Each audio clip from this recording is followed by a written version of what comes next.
Чуть больше месяца осталось до проведения единого дня голосования. 14 сентября пройдут выборы городского собрания представителей. В территориальную избирательную комиссию подали заявки около 300 участников. На сегодняшний день уже отказано 7 претендентам и 1 муниципальному округу из-за выявленных нарушений. У кандидатов стартовал основной этап – период предвыборной агитации. На сегодняшний день могу смело заявить, что подготовка избирательного процесса к единому дню голосования проходит нормально. Никаких жалоб и заявлений на нарушение избирательного законодательства ни в территориальную избирательную комиссию, ни в Центральную избирательную комиссию, ни в соответствующие правоохранительные органы не поступало.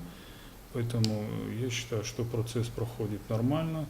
Кандидаты у нас, в принципе, все люди, которые понимают, куда они идут, зачем они это делают, и ведут себя, в принципе, достойно. Поэтому я считаю, что все проходит очень хорошо.